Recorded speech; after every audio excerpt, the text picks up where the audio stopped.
Next week, Fred Housker sets out to chart the rise and fall of a medieval village, Swavesey, in Cambridgeshire. That's in History on Your Doorstep next Sunday at 1:25. And there's a fully illustrated BBC book, History on Your Doorstep, which explains what to look for when searching for clues to the past. This is available from booksellers, the price £4.50 in paperback or £8.95 in hardback. Well, in 5 minutes, David Niven stars in our film matinee, My Man Godfrey. First on BBC One, we have the news headlines with Jan Leeming. Good afternoon. There's been a delay in the lifting of the Mary Rose. The Tudor warship was due to be brought to the surface earlier today, but a technical snag has meant a postponement. But the recovery team still hope to complete the operation within the next 24 hours.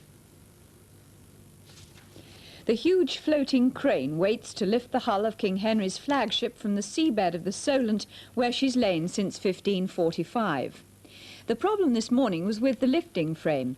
It's not properly connected with the underwater cradle, which now lies under the timbers of the hull and will support the Mary Rose when she's brought back to the daylight. The engineers are confident they can solve the problem, and the most likely time for the reappearance is 8:30 tomorrow morning, when the tide is suitable. If all goes well, she could be raised during the night. The Prince of Wales, who's president of the Mary Rose Trust, is aboard the salvage vessel, and he's expected to make a dive during the afternoon to watch the progress underwater. 2 people have been killed in a helicopter crash near Aberdeen Airport. The small Puma helicopter, which was on a training flight at the time, came down in a field 50 yards from the runway. There were only 2 people on board. Eyewitnesses say the Puma burst into flames as it hit the ground. In the strongest speech he has made so far on the political situation in Poland, the Pope has denounced government suppression of the free trade union Solidarity.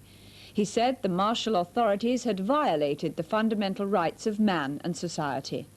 10,000 Poles, including an official delegation, had gathered in Rome for the canonization of a Polish priest, Maximilian Kolbe, who died in Auschwitz during the last war.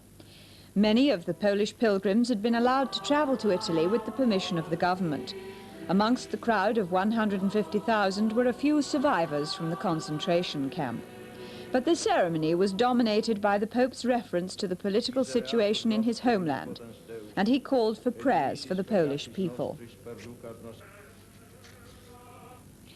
The sound of military music broke the Sunday quiet of the City of London this morning as units rehearsed for next Tuesday's parade in honour of the Falklands Task Force.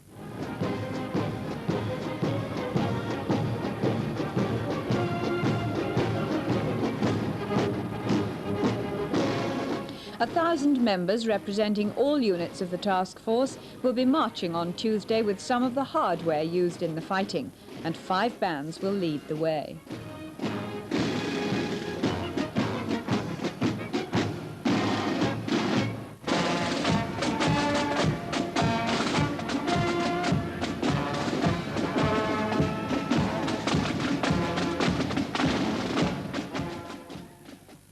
That's all for now. I'll be back at 6 o'clock on BBC One. Now, a look at the weather.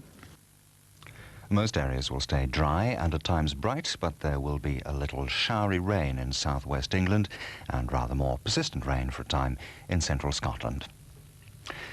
Just starting on BBC Two, Nigel Starmer-Smith introduces Rugby Special from Headingley.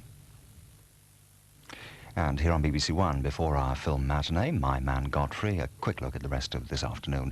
At 3:25, David Icke introduces highlights from this past week's events in the 1982 Horse of the Year show from the Wembley Arena. Then at 4:10, Mickey Mouse and Pluto had a cast of favourite Walt Disney characters in All-Star Cartoon Review. That's followed at 5 by Jimmy Hill with soccer action highlights from the first and second divisions, plus the latest football news in Match of the Day, with, as we've heard, the news at 6, followed by part 2 of the mystery serial The Hound of the Baskervilles at 6:10. That's the full lineup of programmes here on BBC One for this Sunday afternoon.